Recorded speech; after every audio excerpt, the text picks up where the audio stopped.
Good Thursday morning, everybody. Welcome to the Volquest Mailbag Podcast with Brent Hubbs and Austin Price. I'm Eric Kane. Appreciate you guys sending in your questions as you do each and every Thursday morning here on Volquest.com. A lot going on. Basketball's happening right now. Recruit talking, every single day with Matt Ray, Austin Price. All that and more on the General's Quarters at Volquest.com. If you're listening to us, we thank you, or watching us, but not a member of the site, you're missing out. A lot going on right now. You can come join us. Your first week, $1 on us. $1. Just $1 for your first week, and then come join us and stay with us for the rest of crossover season. Of course, everything else we have to offer throughout the academic year. Let's get into some questions. We'll start with the ADaug. Has there been any further information/reaction to the Adidas deal now that the dust is settled? Do we know what the NIL support they mentioned will entail? Cash money, right, AP? I mean, that's the big part of it. It's funds, and that's what you got to have in the NIL world. Is you've got to have funding and you've got to have help. And I think that was a huge part of this deal when Tennessee was looking at what Adidas was offering compared to others. And I think that NIL component was kind of what pushed it over the top. And it's just financial support is the bottom line. It's student athletes being ambassadors for Adidas to help with, third-party deals and different things like that. So it's just cash, in my opinion. Yeah, and the ability to put a deal past the clearinghouse that's out there, that's going to stand up before, some little third-party mom-and-pop deal is going to stand up, right? So, Adidas is a national brand, and you have a chance to do deals with them. It's going to be something that adds to a kid's recruitment over the top the rev share number. And so, again, do you hear a lot of talk about it? No. Is it talked about behind the scenes? Absolutely. Jack RG22, is this game a must-win as a game that can be? Is this game as a must-win of a game can be for a team that is not consideration for a playoff spot? Feels like this game that can really dictate the rest of the Heupel era, especially if it is a loss. I think these are always interesting because it's a good question. If you lose this game and you go to the playoffs next year, did this game have an impact? Is it just a blip on the radar screen? If you lose this game and you come back next year and you find a way to beat a couple teams you haven't beat or things like that, is it that big of a deal? I don't know. What you do know is if you don't win this one and you don't close out this season the right way, it's going to be a loud off season. Right? There's going to be a lot of gnashing of the teeth. There's going to be a lot of discussion about a lot of things regarding Josh Heupel this offseason and kind of the direction of things and all that stuff. So from that standpoint, I don't know if must win's the right word, but the impact of not winning this game is probably greater than the impact of winning this game in regards to what the offseason feels like in and around Tennessee football. Yeah, there's going to be a noise, a white noise, one way or the other. One's probably a little worse than the other. But even if you win out, everybody's going to go, we blew it. We had a chance. We finished 14th in the standings. We blew these games against Georgia and Oklahoma. Unbelievable. And you're going to hear that, right? Worse than that is it's losing to Florida and or Vandy or both, and being 7-5 or 8-4, and having to hear about that, So again, there's going to be chatter one way or the other, but the one chatter is not nearly as bad. And again, I told this to Tyree Western, who's out with the locker room Sunday night. As a senior, a guy who's going to be here 4 years and play 4 years, didn't redshirt, none of that. There's no more COVID years for a guy like that. If he can win out, Eric, and his team can win out, he's going to get 10 wins. 9 in the regular season plus 1 in the bowl games. He'll get 10 wins. He, as a 4-year guy, would average 10 wins a year for his 4 years. And where Tennessee was the last 15 before that, pretty remarkable accomplishment. So, again, there's plenty to play for. Winning for the first time since 2003, potential 10 wins again. You can win out for this group. Yeah, Matt Bragg kind of takes it on to the next week. He says, "Are these these two next games the most important of the Josh Heupel tenure at Tennessee? Lose out, and it's a long off season for the fans, and no juice for around the program." I would disagree with that part. I would disagree with the whole no juice thing because let's say you lose one or both, Brent. but then you go and get an unbelievable class in the portal. And I know that's not what they did a year ago, but that doesn't mean that's what they'll do this year. We got to see what happens. But listen, you can get juice that way, jumping into next year. So while he's kind of right, he can kind of be wrong too with the fact that like you can manufacture some juice if you go get the right kids in the portal. Yeah, at the same time too. I mean, if you don't finish this season the right way, it will be the first time that there's an off season of negative noise surrounding the football program for Josh Heupel and for Danny White too. I mean, they haven't dealt with a lot of adversity. I mean, they haven't had. It's been a lot of unicorns and flowers for Tennessee when you look at it, right? I mean, in all sports. But I mean, in 21, they exceeded expectations, but that was a throwaway year because of the NCAA investigation. In 22, everybody fell in love with that team. There was so much juice coming out of the 22 season in that whole off year. Like, yeah, Joe Milton, you're not going to miss anything there, and this, that, and the other. 23 wasn't great, but there was the hope on the sidelines in Nico. Everybody's like, it'll be fixed in 24. And the way you finished in the bowl game. Yeah, you've won the bowl game, and you've got Nico, and here you go. And then Nico didn't play well in 24, but you still went to the playoff. This would be a total different vibe. It would have a total different feel from, what do you call it, juice, or you call it negative noise. It would be a very different feeling off season for everybody at the University of Tennessee surrounding the football program if you don't finish this regular season out. Yeah, I mean, here's the thing too. Like, I mean, end of the day, that Florida team, and Brent, you and I were talking before we hit record. I mean, they played a lot of close games. They're a lot better than everybody's giving them credit for. But still, at the end of the day, they're 3-7, and they've scored 27 fourth quarter points all year. Like, go win this game.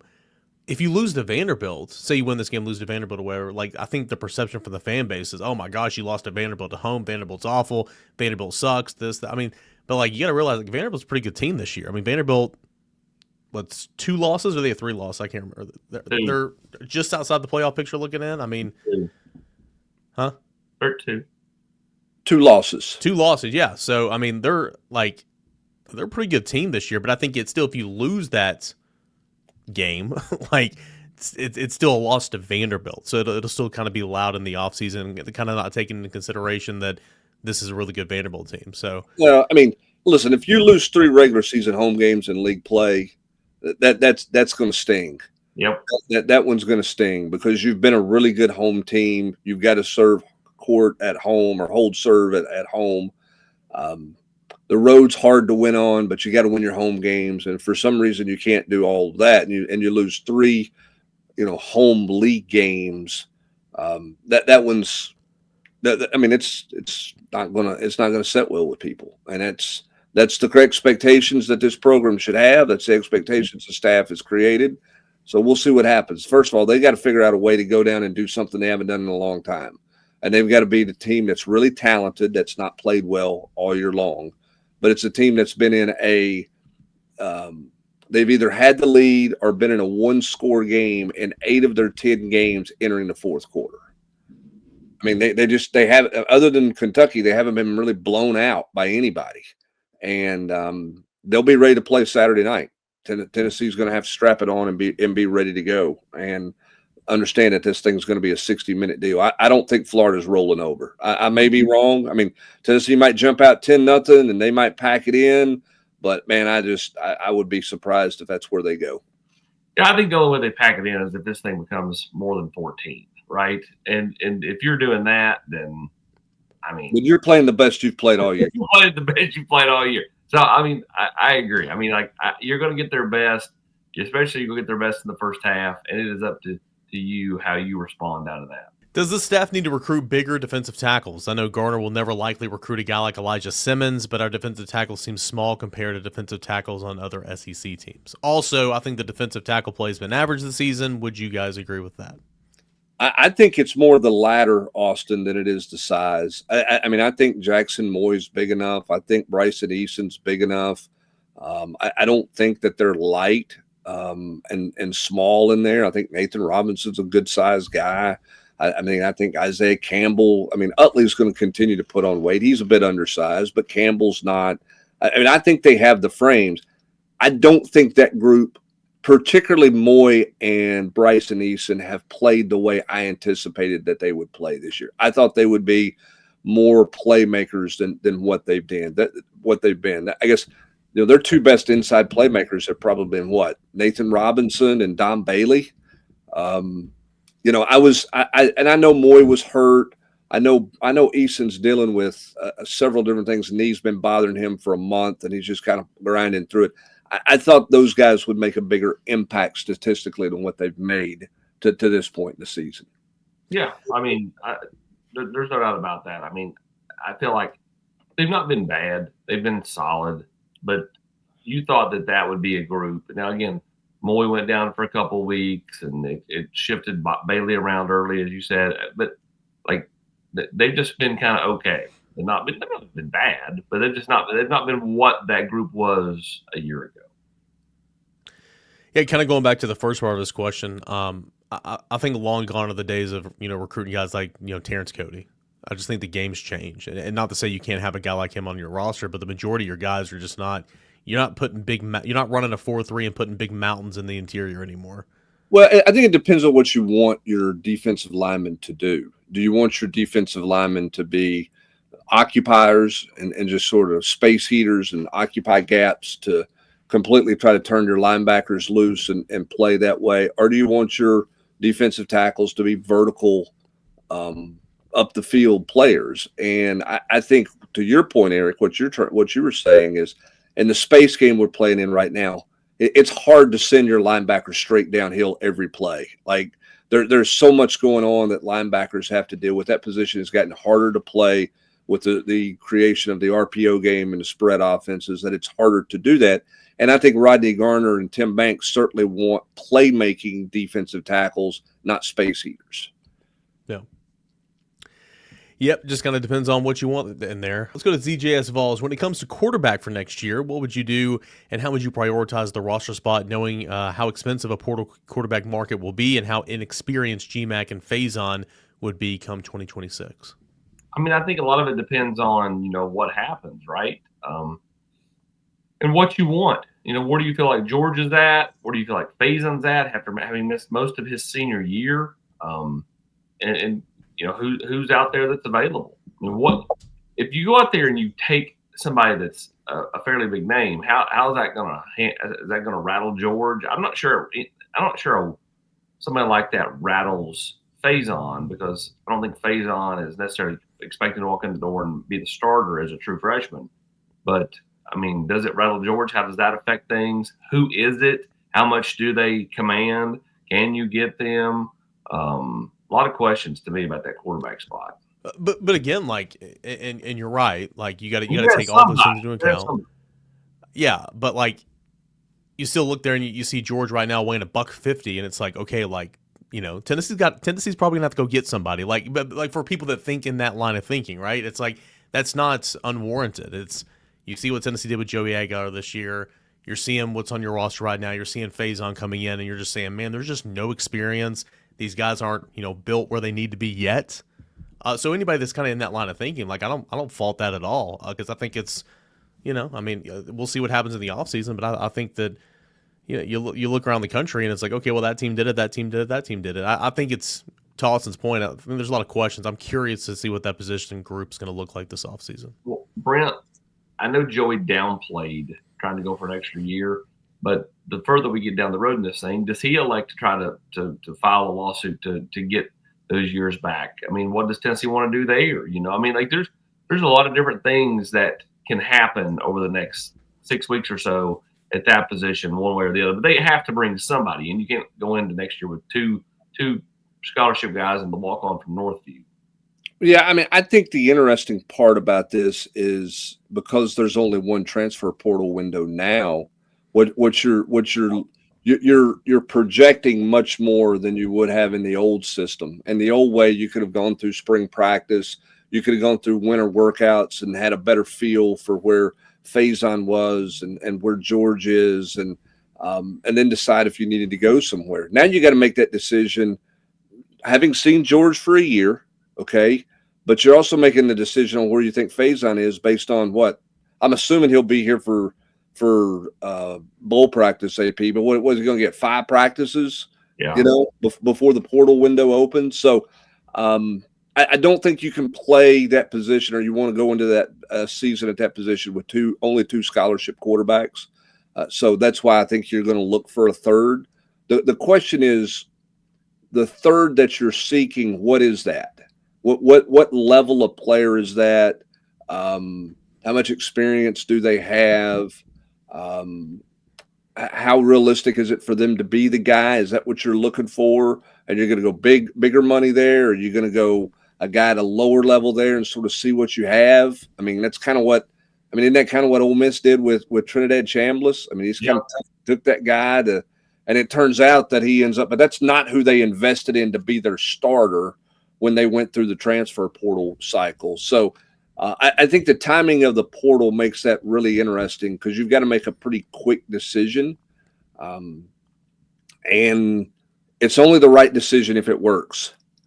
Just like the receiver choice, right? I mean, they're all geniuses for doing what they did at the receiver position and not bringing in a big name transfer. And they're going to have 3 receivers who have put up more production in a single year as a trio than any other in school history. But that was, you took a chance there, and that chance paid off.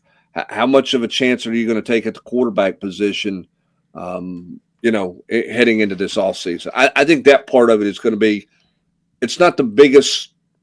I mean, they have to go get secondary guys and defensive linemen in the portal. I think that's probably the most important thing for this program.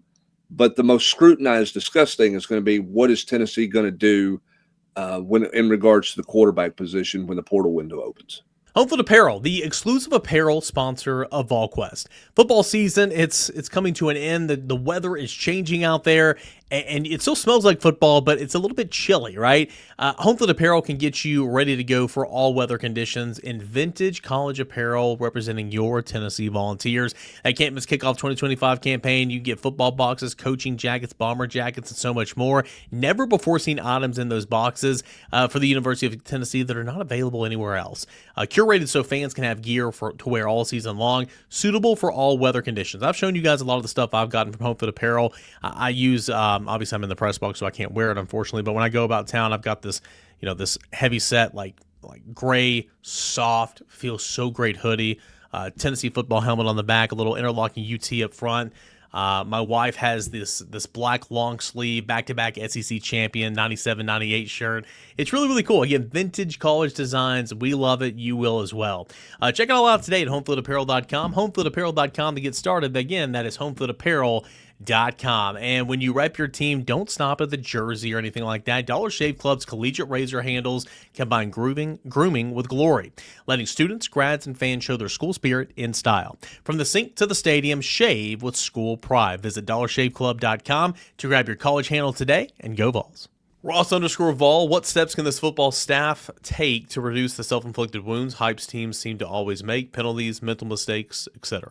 They've been better penalty-wise. I mean, their last 2 games are two of their better games back-to-back in the Heupel era. I mean, you got to go back to the early part of the 2001 season to find Tennessee putting up games like this, particularly back-to-back. Now, they've got to take care of the ball. I mean, you can't throw 4 interceptions in the first half. And, you go down to Florida and you throw 2 more first-half interceptions, man, that's not going to end very well for you, I don't think. You can't give up defensive scores like you did at the end of the half against Alabama, like you did, obviously, against Oklahoma. So they've got to clean up taking care of the ball. Knock on wood, and everybody listening should knock on anything you can find anywhere that's remotely wooden. I mean, Tennessee's not had a bunch of pre-snap penalties. They haven't. Now, what does that look like on the road, Eric? We'll find out. But, I mean, they have cleaned that part of it up. Can that continue this week on the road at Florida? Yeah, it's always a challenge when you go on the road to, an actually, good environment. Athens, Alabama, Florida, some others. And Tennessee in the past has struggled with those procedural stuff and pre-snap. And we'll see what they look like. But I was going to say, yeah, penalty-wise, Tennessee's actually done better this year. Like MAs, missed assignments, I mean, that's part of football. Typically, when you go and you get your grade sheet back from your position coach or whatever, like you'll have a grade, an ever grade, and how many MAs you had. I mean, MAs are part of the game. You just got to limit them, and you got to not have them pop up in big situations. But I mean, every defense in America is going to have MAs on Saturday. It's just how big are those and how costly are those? Let's go to Gaterdawg. Does so many openings help or hurt Tennessee in the portal, like job openings? Tennessee could offer stability, but I could see places like Florida, LSU, Auburn offering more money to right the ship quickly. Austin? You're assuming that those schools just have so much money that they can pay these huge buyouts, plus go have a huge portal class. I don't know. And that's the one thing about this current model, Brent, is there is no transparency. So you don't know, like, is LSU really spending $14 million on the portal, or are they spending $4 million? Because just because somebody report, the numbers that get reported out there a lot of times are so factually inaccurate. It's like the people that had Tennessee spending like 11, on this current football team, or maybe even flip it the other way, having Texas spending 40.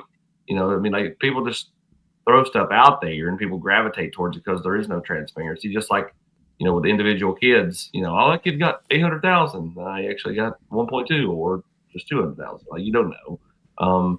That he's basing all of that, and he's trying to think that way. I don't think it necessarily impacts Tennessee, because I think Tennessee is going to have certain things earmarked, and I think they're going to be willing to certainly be spenders on the right positions in the portal, because that's what the current roster needs.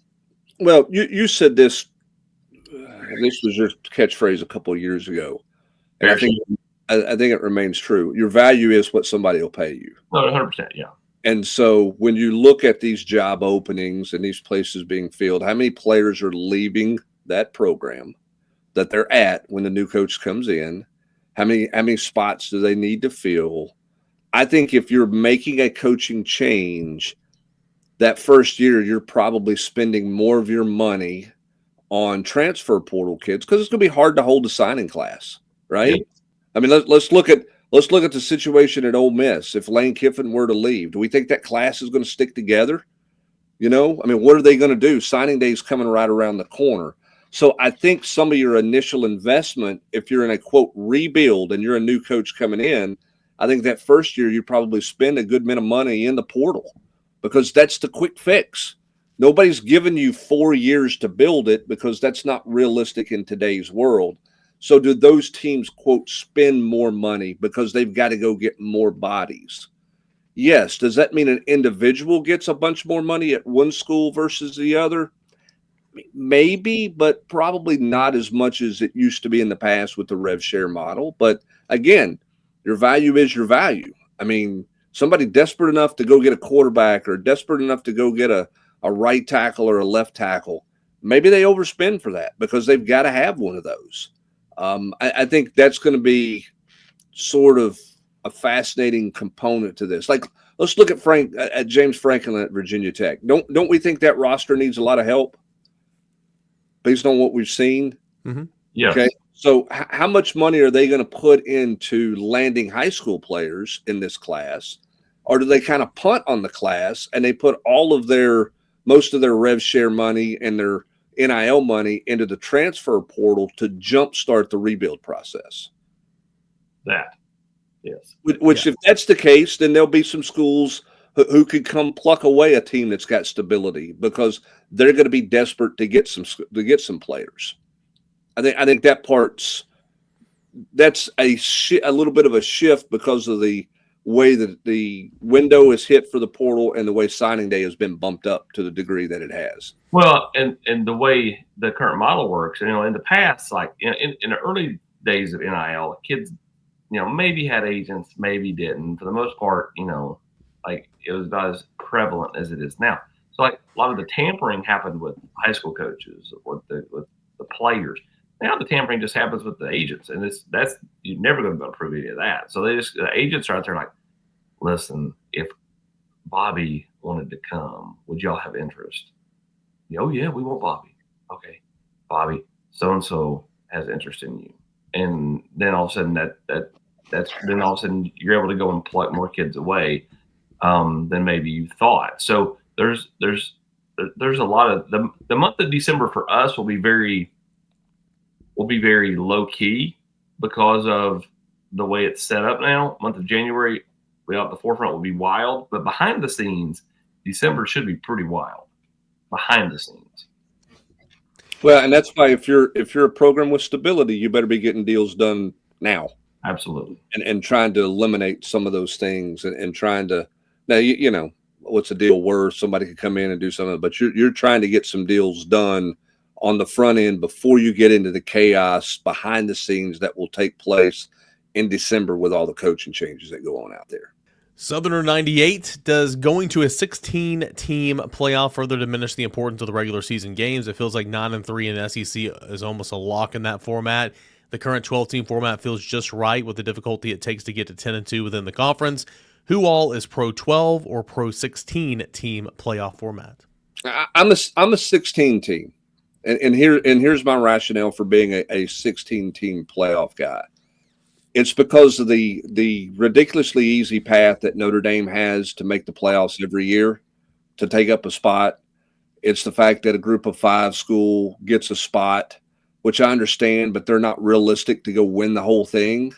So I think 16 teams gives you a better competitive field in the playoff format to go win the thing. Now, if you wanted to change the group of 5 deal and you wanted to change the Notre Dame deal, right, and make it harder for them to get in. I mean, look at Notre Dame's resume. They're ahead of Alabama in the college football playoff rankings. Why? Mm-hmm. I mean, I know Alabama lost late at home to Oklahoma, but Alabama's got the best win of anybody in the country going to Athens, Georgia, and winning.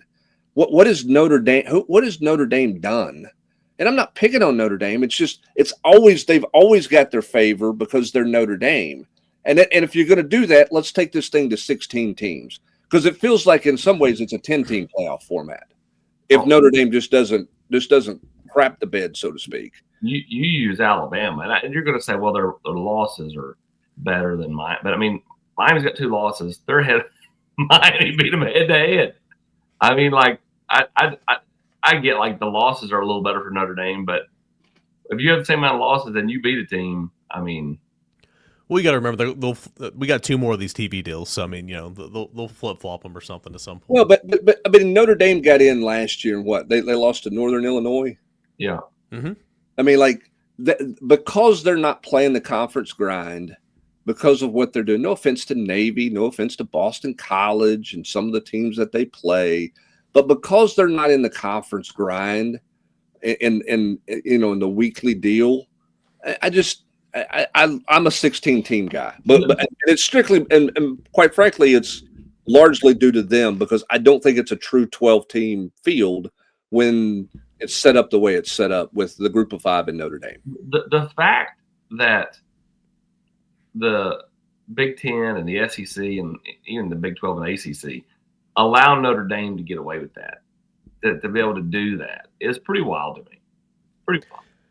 I'll go to the first sentence of this question. Does going to a 16-team playoff further diminish the importance of the regular season games? I would disagree with that. No, I don't agree with that. I think the regular season's freaking awesome. So, last year was, because Tennessee was right in it, right? So much fun. This year it's fun. I mean, I think games have real significant, they all have value, but I think that it's like cranked up a notch when you get in October. I think the regular season's awesome now. And so, 12 to 16, I don't have much of a difference. I don't want it to go down, that's for sure. 16, I'm fine. 12, if it were to stay, I'd be fine. But I think the regular season, and I guess if you expand to 16, it just further enhances that. Instead of further diminishing, it further enhances. I understand what you're saying. 9-3 seems like a lock.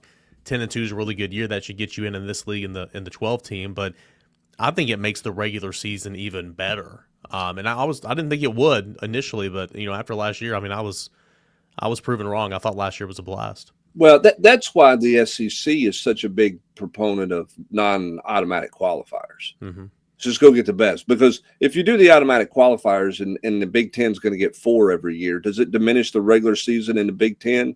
Sure. But I don't think the regular season in the Big Ten is the most appealing thing in the country anyway. When you look at the depth or the lack of depth of their conference. In the SEC, the regular season is going to never get diminished for a couple of reasons. One, you're playing 9 games, and every game in this league, for the most part, is a slobber knocker every week. I mean, it's a one-possession game. Somebody might score late to make it a 10-point game or whatever. But, I mean, games in this league are hard.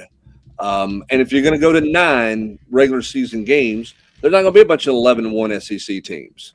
There are going to be fewer 10-2 SEC teams, particularly when you throw in the Power 4 deal that you have to do. So if you're the SEC, you're absolutely about a 16-team playoff.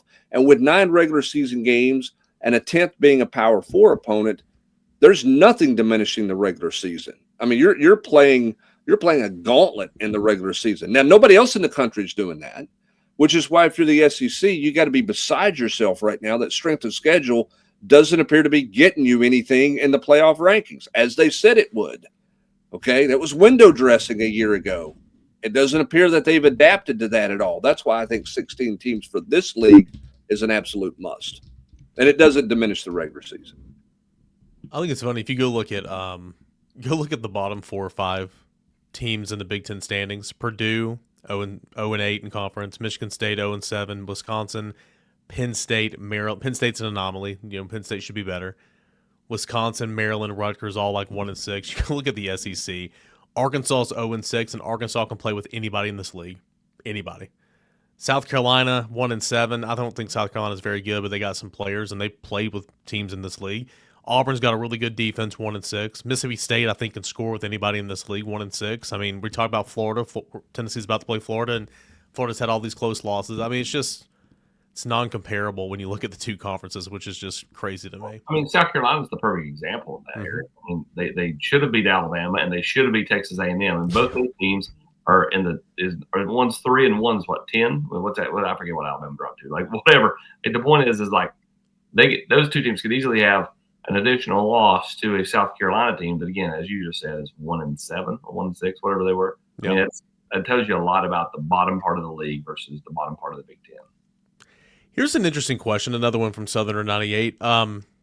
Could you ever see specific positions getting official sponsorship deals similar to how they do, how some programs have sponsored head coach positions? So, for example, UT quarterback 1 sponsored by Adidas, or sponsored by Gus's Fried Chicken, or sponsored by whatever it is.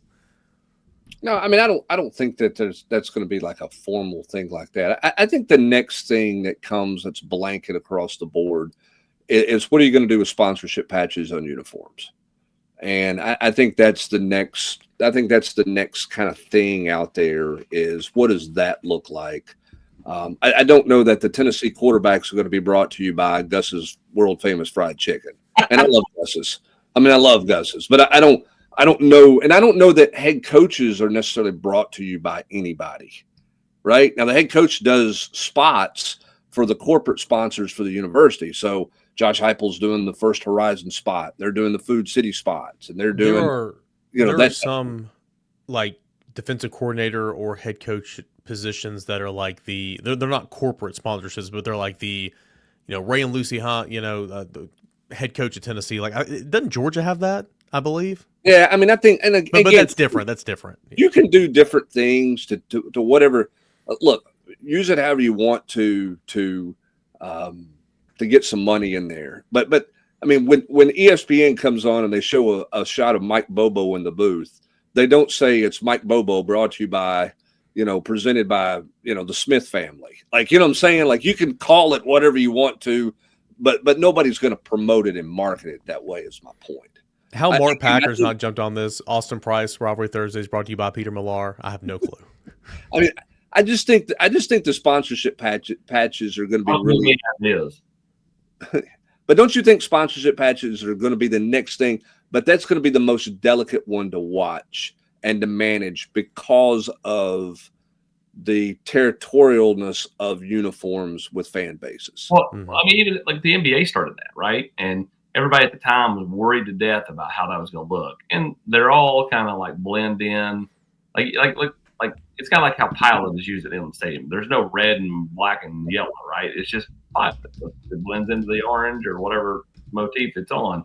Same thing here. I think whatever you see, you'll be like blending into the color of that team's uniform. So if it's, let's say, a McDonald's and the Golden Arches, you'll just have an M on the Alabama uniform. It's not going to be a yellow M, I don't think, on top of, Yeah, but that's going to be hard because if I'm a corporate sponsor and I'm spending that kind of money, I want it to be my logo. I want everybody to understand it's my logo. Now, I give Pilot credit. The way they've done the Pilot thing in the stadium is fantastic.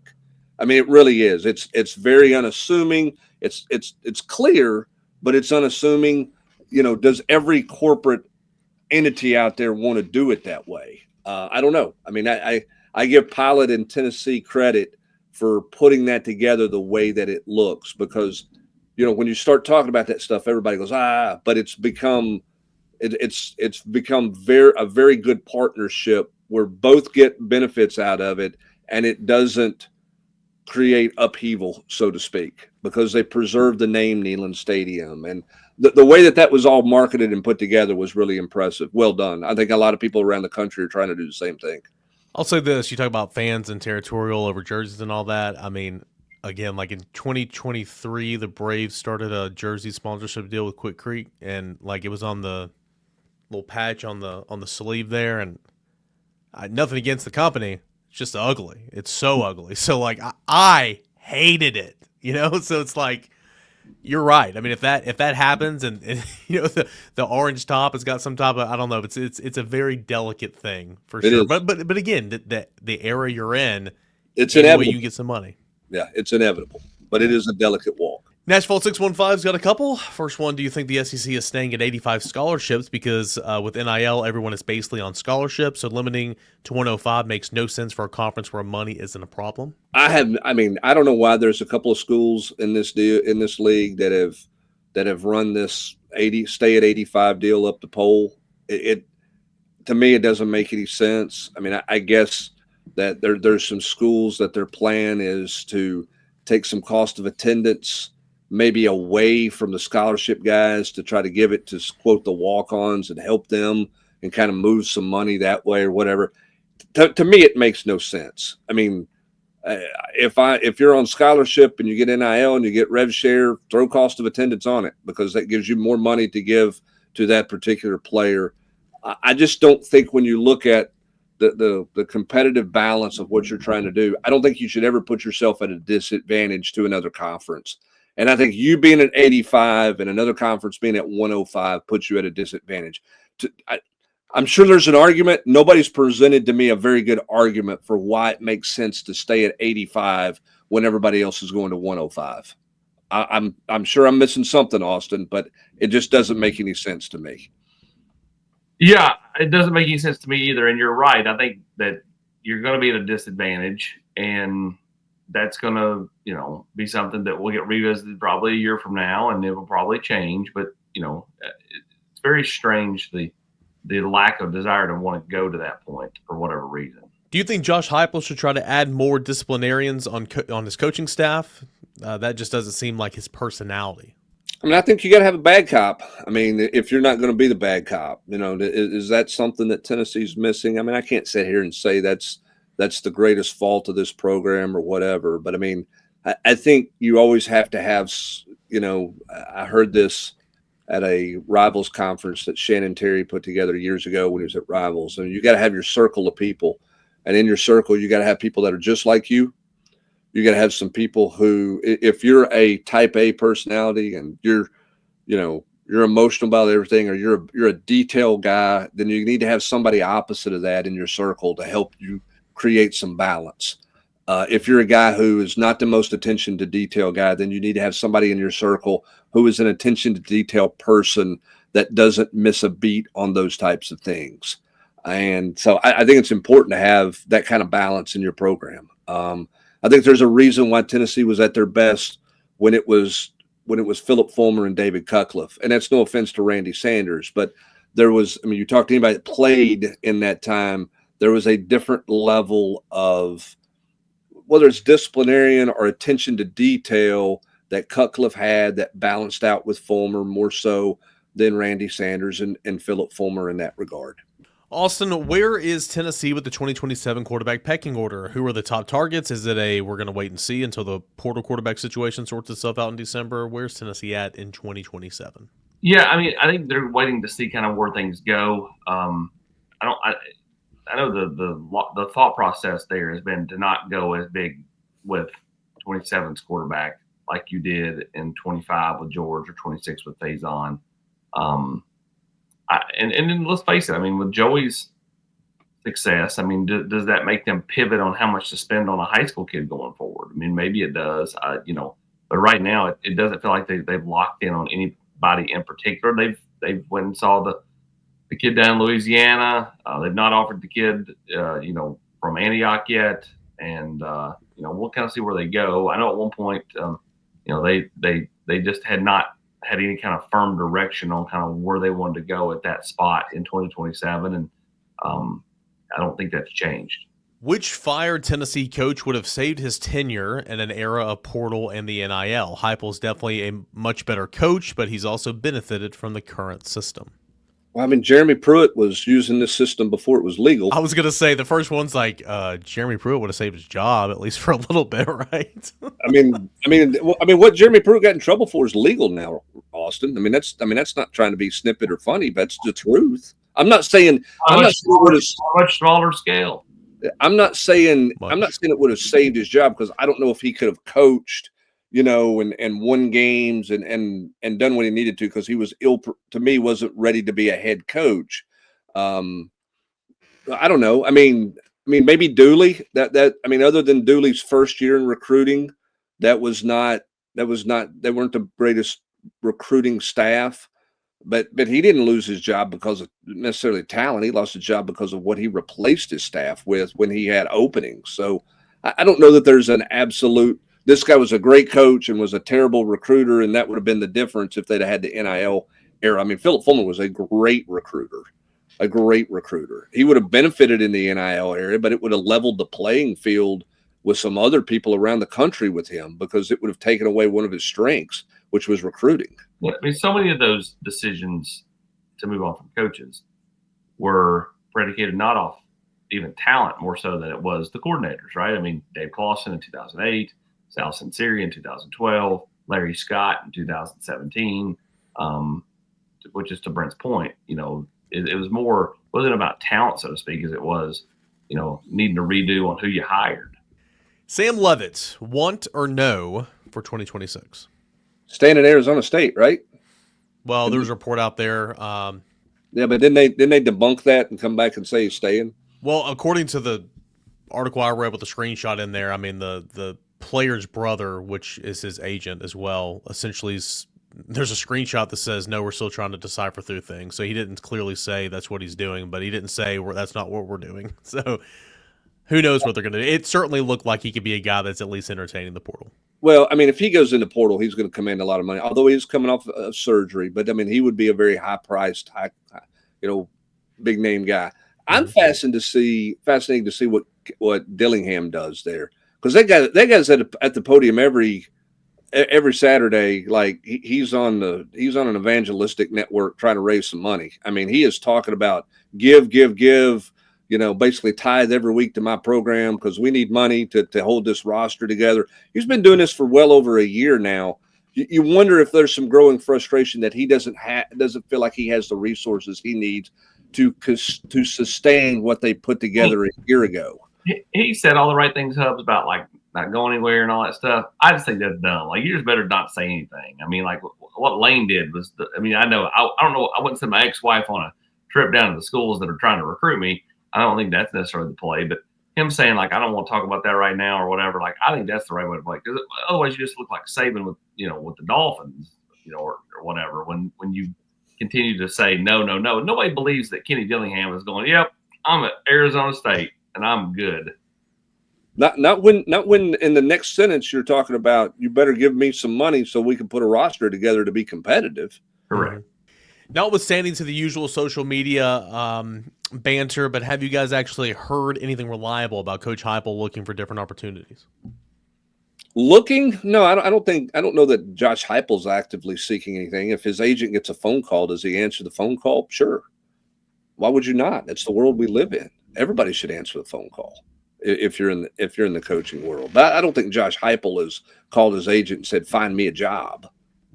I mean, AP, would you not agree with that? Couldn't agree more.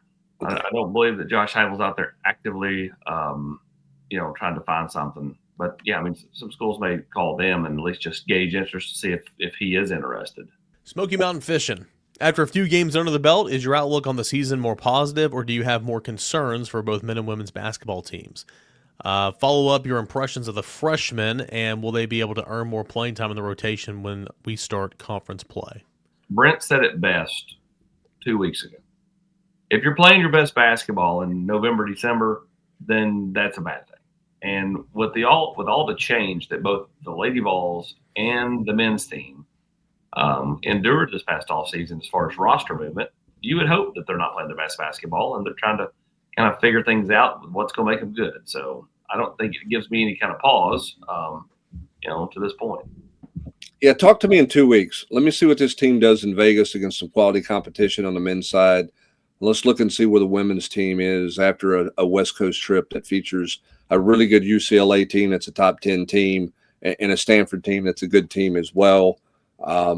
It's a marathon, not a sprint. Obviously, freshmen are going to be a part of both of these programs, and they're going to be in the rotation, and they're going to play, and they're going to be they're going to make a huge impact if this team is going to get there. And that's not just Nate Ament on the men's side. I mean, I think the Brown kid's going to be a factor and be a part of the rotation as well as the other newcomers. But then on the ladies' side, I mean, freshmen are going to have to make a real impact on that team. And both of them have. I mean, both programs have a lot of growing to do, which is what you expected when you're talking about both of them bringing in 9 new players. Yeah, I think it is where they're at, something like that. So it's they're probably where I thought they would be, and that is right now we just don't know how good they can be. Talk to me in a couple of weeks. It's a really good question for you guys who've covered a lot of these games. What has been the most frustrating Florida loss for you guys? Mine is 2020 or 2015, 4th and 14 for a touchdown. Yes, because you had the lead that game. The one where they threw the Hail Mary, the game was tied. So yes, I would go with 2015 as well. Yeah, I would go there. I think the other one is the Trayvon Harris game where you gave. I mean, they couldn't do anything. It was 10-0. They couldn't move the ball, or 9-0. They couldn't. Was that one here though? That was here. Yeah. He didn't say at the Swamp. He said most frustrating Florida loss. Yeah. So that was there. You had the other year where, Bray and Patterson in that group, and they gave up the long. They gave up the long run late. Was that the Burton? Shot. I don't remember who that was playing quarterback at the Wildcat quarterback. They couldn't get a stop there. That's when you knew the South Sincere era was not going to end very well for Tennessee. You had Gaffney catch, no catch. I mean, in 99, that was a game of two really good teams. Tennessee didn't convert 4th and 1 there, and that doesn't mean you're going to win that game. In terms of one where the game was over and you didn't get it done, 2015 4th and 14 is the one, because I mean you're one stop from taking a knee right there, and the ball was thrown short of the sticks. All you had to do is tackle. Not only did you not tackle them and give them a first down or keep them from scoring a first down, you gave them a touchdown on the play. Now you drove back down, I guess, and had a chance to kick it. Right? You missed the kick. Right. Daniel Lincoln missed that one right. Tennessee was so much better that day. I mean, they were just a better team that day. Was that Lincoln or was that Aaron Medley? No, it was Mallou. You're right. But I mean, it was a long kick, but it just Butch Jones should have won 3 of 4 against Florida. Maybe 4 of 4. He might should have gone 4 and 4 against them, but certainly 3 and 4. And ironically, a lot of things you're saying about that game is what you can say about Tennessee, Georgia this year. Now, Tennessee scored a lot of points, but just make a stop. Those 4 4th down conversions, make a stop on 2-point conversions, make a kick. I mean, you had it was 4th and 14, and they had not crossed midfield yet. You got to get that stop, man. Yep. You just got to get that stop. All right, AP. How close was Ty Simpson to coming to Tennessee? Which time?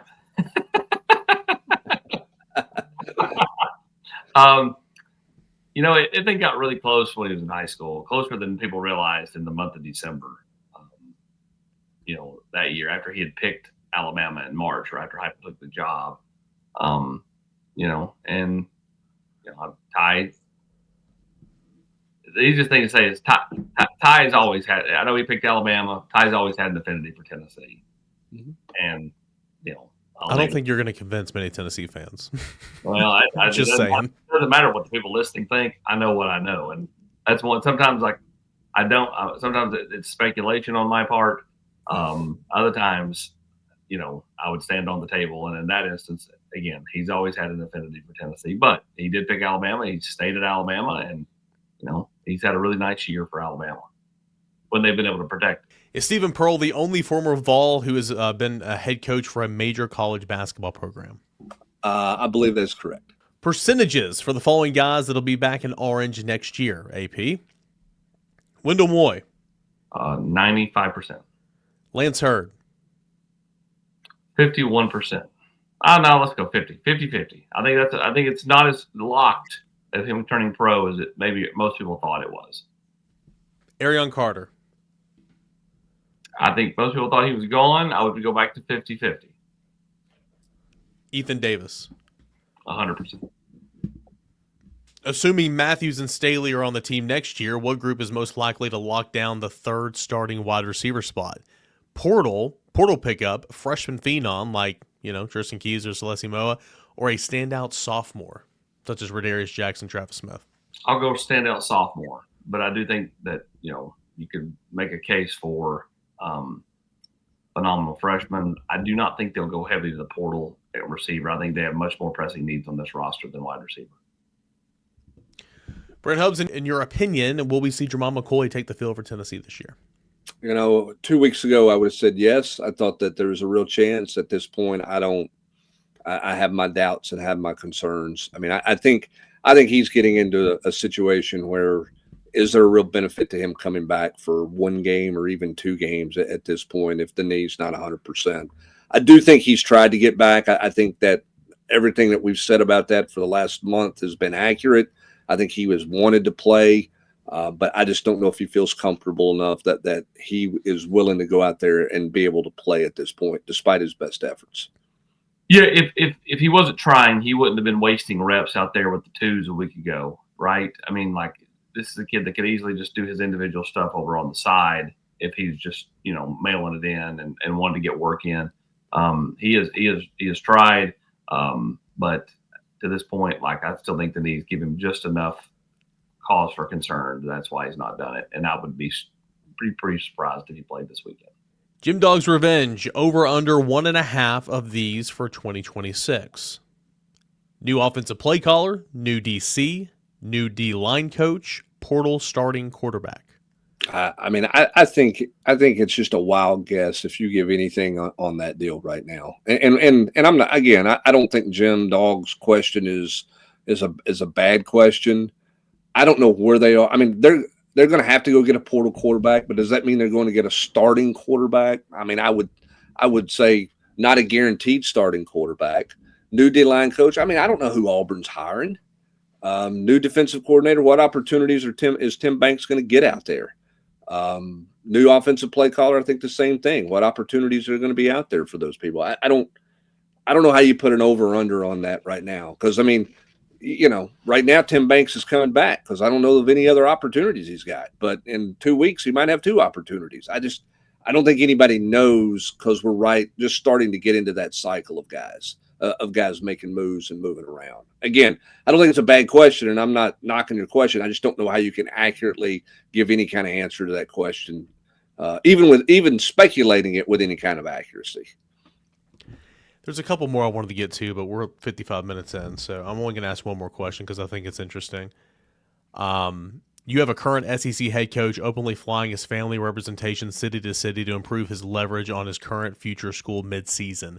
The coaches continue to be the problem in the sport. Why won't the media push back on them about this? I have thoughts on this whole situation like everybody else does. I don't know exactly what's real and what's not. Did Ole Miss literally tell him to speed up his timeline? Because if Ole Miss told him to speed up his timeline, then, I mean, what else is he going to do, right? I can't speak for Lane Kiffin, but I would assume that he wants to coach his team in the playoff. Regardless if he's coaching at Florida or LSU next year, I think he wants to coach his current team in the playoff.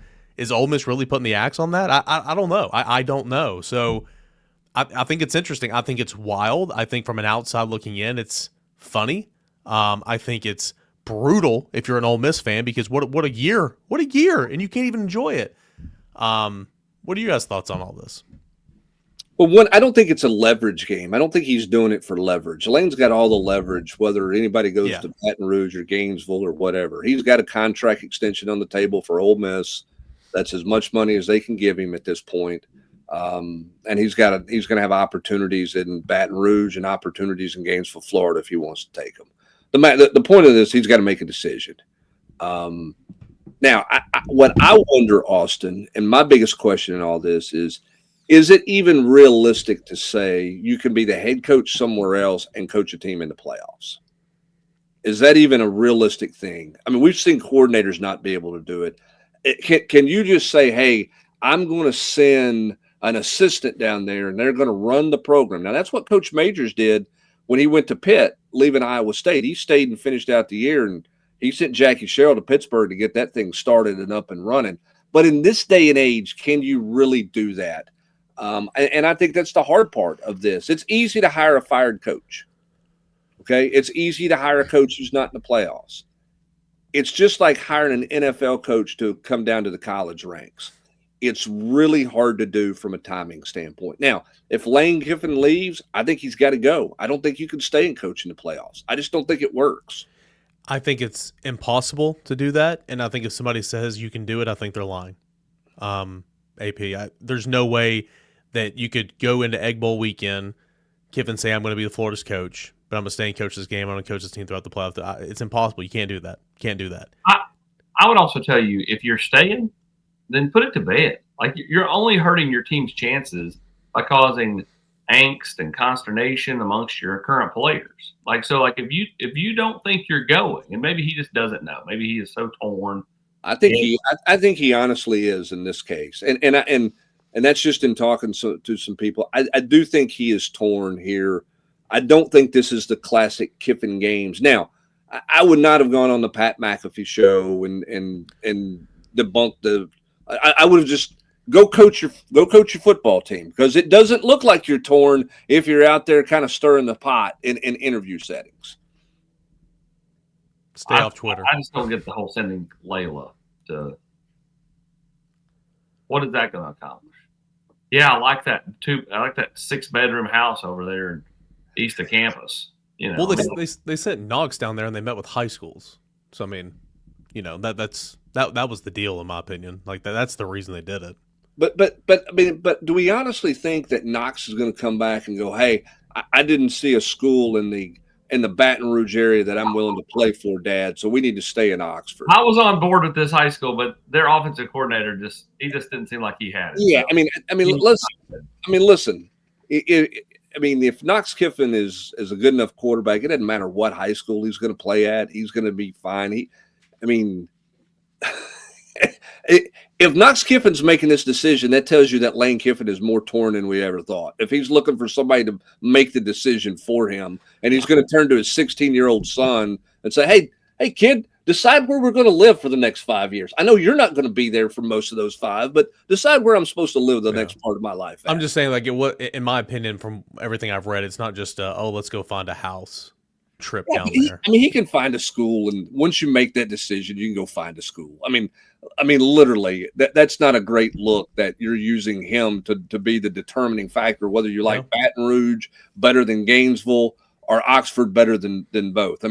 Is Chris Cutcliffe at Oxford High School supposed to come in and have a meeting to give his pitch to try to sway Lane Kiffin to stay as the head coach with the Ole Miss Rebels because he's got a better plan for Knox Kiffin than some school in Baton Rouge does?